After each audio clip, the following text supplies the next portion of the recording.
Hello, digital family. Today, we're dealing with the social media platform TikTok.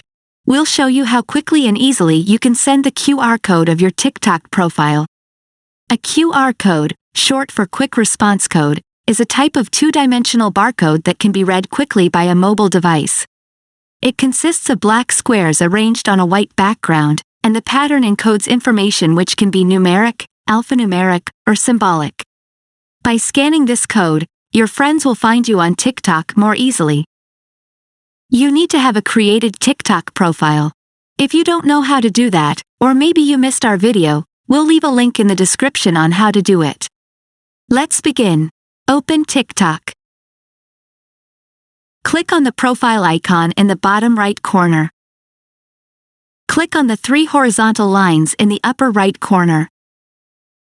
Click on My QR code. And you've got the QR code of your TikTok profile. At the bottom of the screen, you can choose which app to send the QR code to. We've chosen WhatsApp. Click on WhatsApp or any other app you prefer. Select the contact to whom you're sending the QR code. Click on the green arrow in the bottom right corner.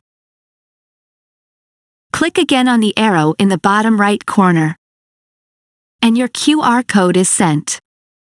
By scanning the QR code, your friend will directly access your TikTok profile. We hope this video will be helpful to you. If you liked it, subscribe to our channel and stay up to date with all the latest updates.